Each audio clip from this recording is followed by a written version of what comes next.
I love it. More illegal criminals being put on a U.S. military plane and being sent to the country of their origin. Gosh, we're actually starting to look like a clean and orderly and common sense country. Rising exponentially. And ICE is doing a fantastic job. So I'm a conspiracy theorist, and I hope you are too. Yes, it was made official today. They finally, just for everybody, when they say you're a conspiracy theorist, that means you're a critical thinker. That means you're independent. That means you don't necessarily go with the fake news preferred narrative. You see things for yourself. You are not afraid to take data and come to your own conclusion. This is a free country. It ought to remain so. So this was an interesting moment during RFK's confirmation hearing today. A lot of interesting moments, actually. But I really like what Tom Tillis, the Republican of North Carolina, did here with RFK. I got a real quick question for you. Are you a conspiracy theorist? That is a pejorative, Senator, that's applied to me. Mainly to keep me from asking difficult questions of powerful interests.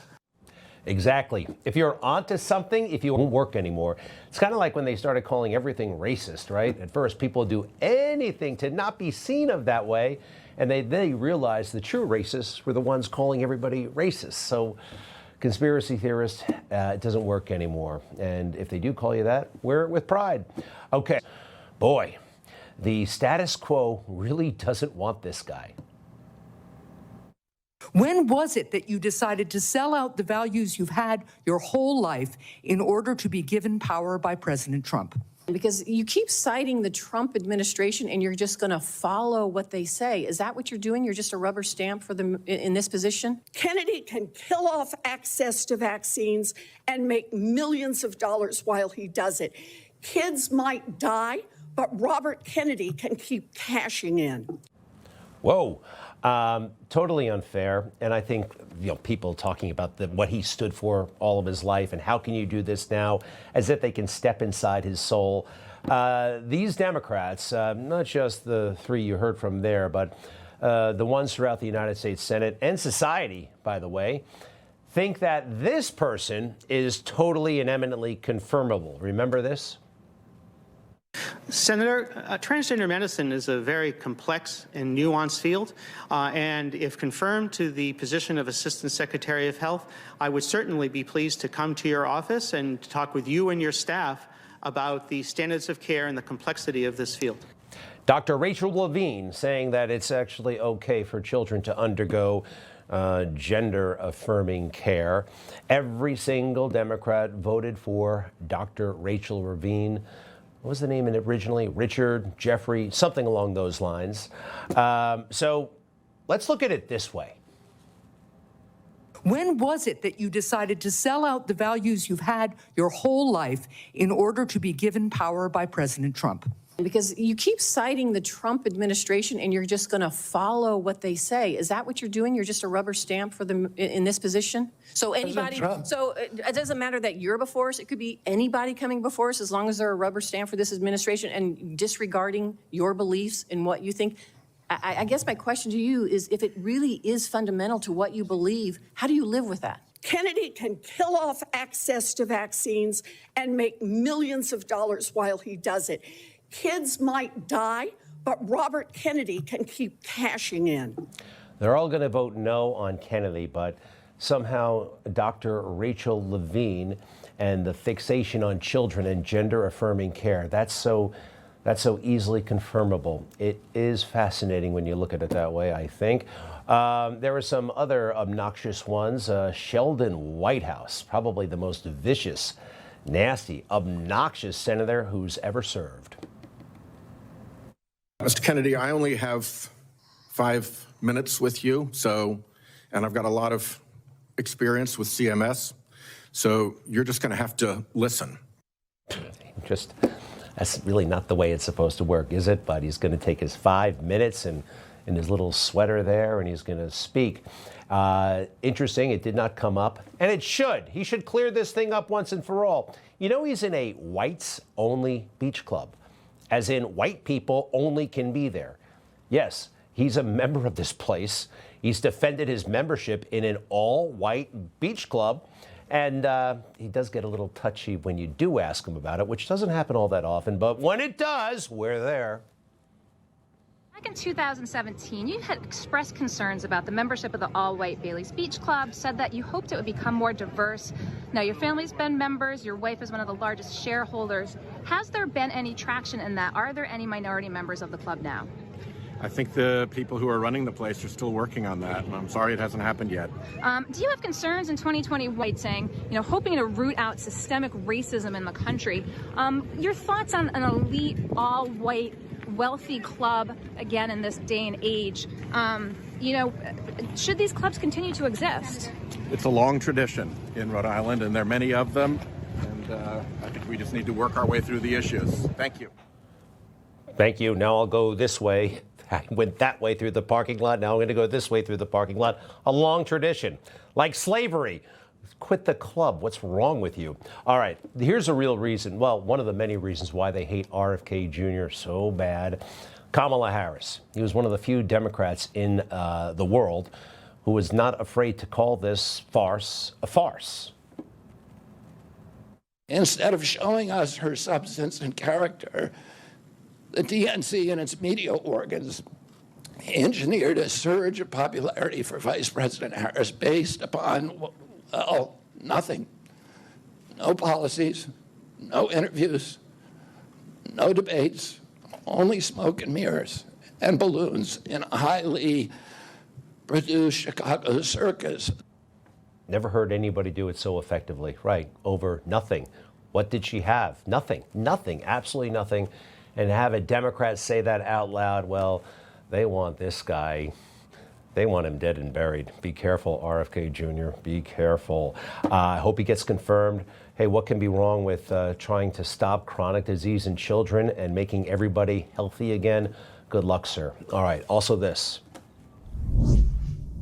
Today, I'm also signing an executive order to instruct the Departments of Defense and Homeland Security to begin preparing the 30,000-person migrant facility at Guantanamo Bay. Most people don't even know about it. We have 30,000 beds in Guantanamo to detain the worst criminal illegal aliens threatening the American people. Some of them are so bad we don't even trust the countries to hold them because we don't want them coming back, so we're going to send them out to Guantanamo. This will double our capacity immediately, right? And tough. That's a tough place to get out of. Yeah, it sure is. Let's take a look. Guantanamo, Gitmo. That's where we kept those high-value detainees, right? During the war on terror, Khalid Sheikh Mohammed, a lot of other bad guys. Well, it's still there, and it has capacity, and they're going to start using it as America confronts this crisis head-on and starts ridding this beautiful land of illegal criminals. Laken Riley, remember her? They signed the Laken Riley Act today at the White House. President Trump making it official. And with the family of Laken Riley, they were all there. You remember she was killed by an illegal alien gang member, I believe from Venezuela, murdered her, but he had already committed various crimes, yet he wasn't detained. It was so outrageous. The family was there at the White House today, and they truly appreciated the event and President Trump. Our family will forever be grateful for the prayers of the people across our nation and for helping to get this legislation into law. We also want to thank President Trump for the promises he made to us. He said he would secure our borders and that he would never forget about Laken. And he hasn't. He's a man of his word. We trust that he will fight for the American people. Most importantly, I want to thank our Lord and Savior, Jesus Christ, because without his sacrifices, Laken's story would have ended on that horrific day that she was taken from us. But because of him, we can continue living knowing that we will see Laken again. Amazing, beautiful. The Laken Riley Act, what does it do, actually? Well, it detains and reports illegal migrants who are accused of specific crimes including burglary, theft, larceny, shoplifting. States can sue the federal government for failed immigration enforcement and more. It's interesting to watch President Trump with the Laken Riley family, by the way. He is very gentle, very attentive. And this is something that I think the American people have noticed for a long time now. You can't fake this. It's genuine. He is a man who cares. And I've seen him do this over the years with families who have suffered a great deal. There he is. You can't fake this kind of stuff. And it's genuine and it's human. And there's a lot of empathy there, you know, empathy. It's interesting when you compare this, the genuineness of Trump to the fakery of Biden. President Biden taking on the role as consoler-in-chief tonight. President Joe Biden consoled the nation. We're so grateful that President Biden came down to act in his role as consoler-in-chief. President Biden last night was being an empathizer-in-chief, a consoler-in-chief, and a commander-in-chief. It's striking how many moments already in his presidency President Biden has had to be the consoler-in-chief. No. He always botched those moments. Remember, he always made it about Bo. This happened to me. This happened to me when I was 29 years old, and this happened to Bo, and just so defiant and braggy about it. And when he did mention Laken Riley, it was a disaster, a total disaster and an insult. It was during the State of the Union. I think this turned out to be his last one. And the name came up, and apparently he was ready for it. There's some, you can't hear it, but there are people in the audience in Congress saying, say her name, say her name. You see a little smile flash on his face because they're ready for the moment. They're ready. It's not about him. It's not about me. I'd be a winner. Not really.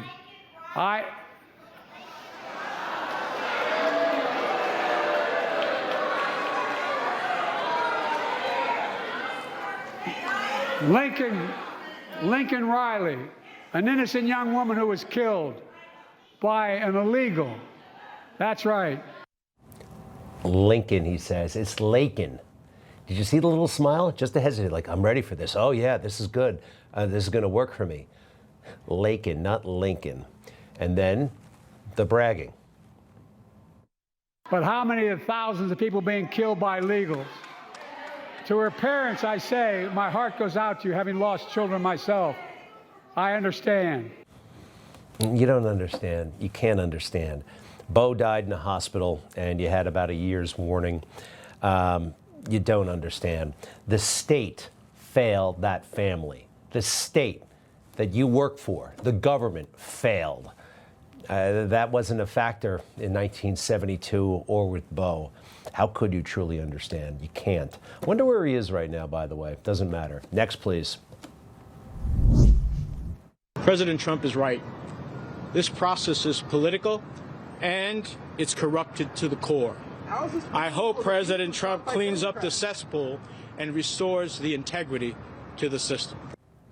Wow. Senator Bob Menendez, Democrat of New Jersey, because he had to resign. He was convicted a few months ago. And what is his sentence? 11 years in prison on corruption and bribery charges. He's asking President Trump, where it is, he would like a pardon or a commutation or something.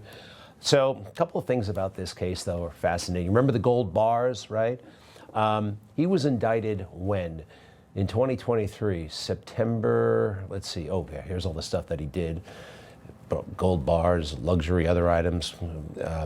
September 27, 2023, he gets indicted. And then what does he do? He goes right back to being a United States Senator. No big deal.